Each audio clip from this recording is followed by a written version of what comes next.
ici Dorine, Et Cyril. des investisseurs sereins. Après plusieurs années de travail en tant qu'ingénieur, nous nous sommes lancés en investissement immobilier. Après 5 années d'acquisition, nous étions devenus libres financièrement. Dans ce podcast, nous vous partageons les stratégies et les bonnes pratiques pour développer votre intelligence financière. Dans le but non seulement d'être plus riche sur le papier, mais avant tout pour devenir plus libre et plus heureux. Alors, ouvrez grand vos oreilles et préparez-vous à atteindre vos objectifs. C'est trop difficile de trouver un bien rentable. Hello les investisseurs sereins, j'espère que vous êtes en pleine forme. Aujourd'hui, je vais faire un épisode de La vérité qui dérange parce que j'ai envie de casser cette croyance limitante que les gens se mettent en tête, comme quoi il est difficile de trouver un bien rentable. Juste avant de commencer, j'ai envie de vous encourager à nous suivre sur notre compte Instagram, les_investisseurs_sereins. N'hésitez pas d'ailleurs à nous envoyer vos questions, vos remarques sur ce compte, comme ça on pourra les prendre en compte pour le podcast. Pour commencer cet épisode, d'abord j'ai envie de refaire un petit point sur qu'est-ce que c'est que la rentabilité. La rentabilité, c'est une division. C'est-à-dire qu'on va prendre d'un côté les loyers. Donc on prend les loyers annuels d'un bien immobilier. Par exemple, si c'est un bien qui se loue 500 € par mois, on va dire que c'est 6 000 € de loyer par an. On va les prendre hors charge. De l'autre côté, on prend le coût d'acquisition du bien. Quand on entend coût d'acquisition, c'est de prendre l'ensemble des coûts qui nous ont permis d'acquérir ce bien dans l'état dans lequel on va le louer. C'est-à-dire le prix d'achat, les frais de notaire, les frais d'agence et également le coût des travaux, des aménagements, des ameublements.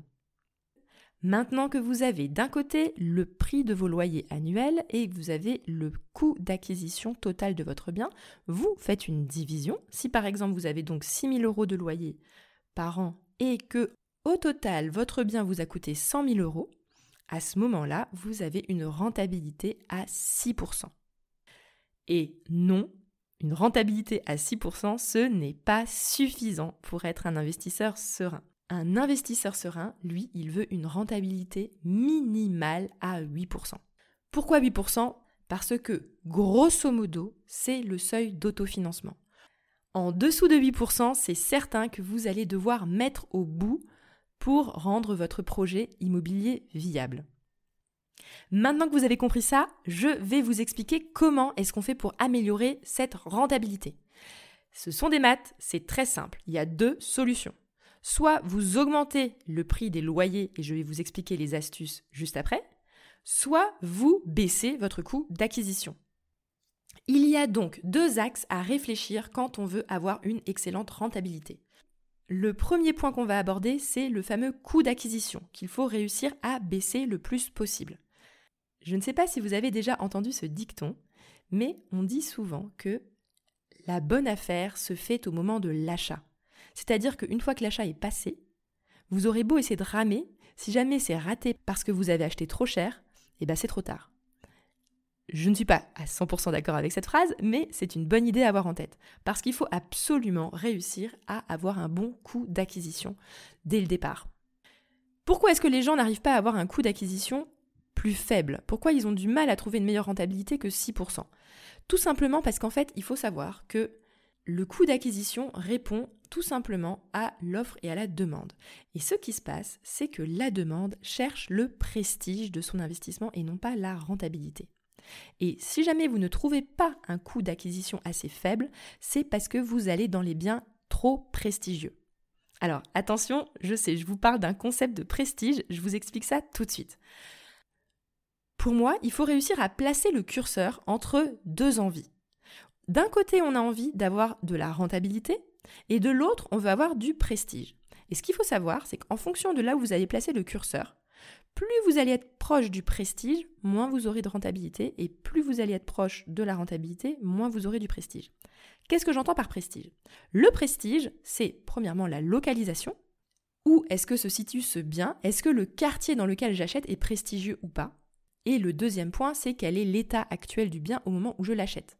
Donc forcément, Si vous cherchez un bien dans un lieu très demandé, dans un centre-ville, dans une grande ville, dans des quartiers qui sont très demandés, forcément, trouver une rentabilité dans ce genre de quartier, c'est très difficile. Et également, si en plus vous cherchez un appartement nickel, refait à neuf, sans travaux à faire à l'intérieur, alors là c'est le top du prestige, évidemment que ce ne sera pas rentable. Donc si vous voulez vous mettre dans un esprit d'avoir de la rentabilité, il faut absolument que vous mettiez de côté le prestige. C'est-à-dire, il faut accepter de chercher dans des endroits qui sont moins prestigieux, c'est-à-dire des localisations qui sont moins demandées, et également s'ouvrir à des biens qui ne font pas envie aux acheteurs en général.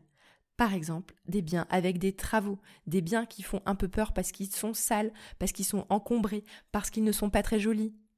En fait, il faut savoir un truc, c'est que moi, en tant qu'investisseur, à chaque fois que je rentre dans un appart et que je vois plein de défauts, je suis contente, tout simplement parce que je me dis, la concurrence, elle va être faible. Et là, il y a une opportunité.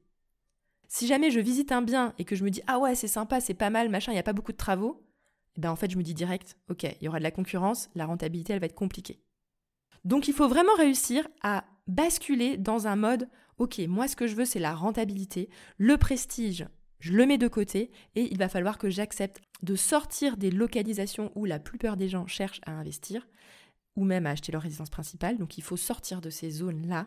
Et deuxièmement, il faut accepter d'avoir des biens qui ne font pas envie à la visite.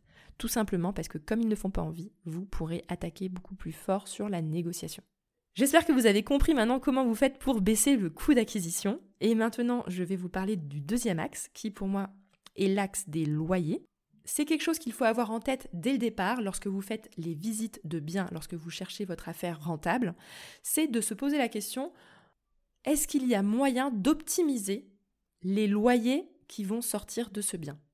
Par exemple, quand vous allez visiter un bien, souvent, l'agent immobilier va vous dire, vous pouvez le louer à tant, c'est le prix du marché de ce secteur. Il faut que vous vous demandiez, est-ce qu'il y a moyen que j'augmente ce chiffre ? Est-ce que je peux l'augmenter par exemple en faisant du meublé ? Est-ce que je peux l'augmenter en faisant des travaux ? En augmentant en fait la valeur du bien telle qu'elle est aujourd'hui ? Peut-être en faisant des ouvertures, en changeant les fenêtres. Il faut réfléchir en fait concrètement qu'est-ce que moi je peux apporter comme petite pierre à cet édifice pour que ce bien il ait plus de valeur aux yeux des locataires. Cette réflexion, je préfère que vous la fassiez en amont. Mais j'aime quand même bien que dans le calcul de la rentabilité, vous essayez d'être au-dessus de 8% sans avoir utilisé encore les jokers dont je vais vous parler. Les jokers dont je vais vous parler, ce sont des jokers pour encore plus booster la rentabilité.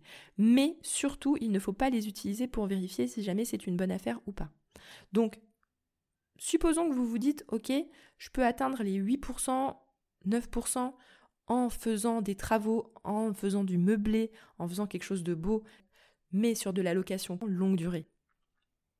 Dans ce cas-là, bingo, c'est bon, vous pouvez y aller. Si vous voulez encore plus optimiser votre rentabilité parce que vous êtes dans une démarche de réussir à dégager du cash flow positif, dans ce cas-là, vous pouvez même envisager des techniques de type la colocation. La colocation, c'est un excellent moyen d'augmenter les revenus d'un bien immobilier, tout simplement parce qu'au lieu d'avoir un seul locataire, vous allez en avoir 3 et de ce fait, vous allez pouvoir dégager encore plus d'argent. L'autre axe également, c'est la location moyenne durée ou la location courte durée, peu importe, ça aussi ce sont des boosters. L'erreur qu'il ne faudrait surtout pas faire, c'est de se dire « Ok, en courte durée, il y a moyen que j'ai 8% sur ce bien ». Bah ouais, mais en fait non, normalement quand tu es en courte durée, il faut que tu comptes le double de ce que tu pourrais avoir en longue durée.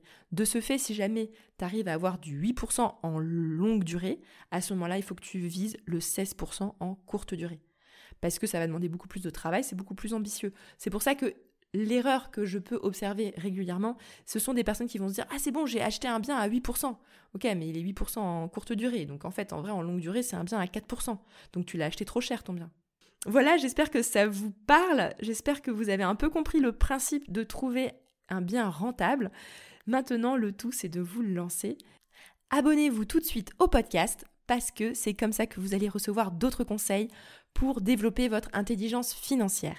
non seulement pour être plus riche sur le papier, mais surtout, c'est notre objectif à nous les investisseurs sereins, c'est de développer notre liberté et notre bonheur en toute sérénité. Voilà, à bientôt, ciao ciao! Et voilà, l'épisode du jour est terminé. Mais avant de finir, pense à t'abonner au podcast pour ne rater aucun épisode. Parce que nous sommes ici toutes les semaines, sans faute, pour t'apprendre non seulement à devenir plus riche sur le papier, mais surtout pour augmenter ta liberté. Et par la même occasion, je vous encourage vivement à y ajouter une note de 5 étoiles, parce que ça nous fait plaisir de savoir que le contenu vous motive et vous booste. On se retrouve la semaine prochaine pour développer votre intelligence financière. Merci beaucoup à tous et à bientôt. Ciao ciao.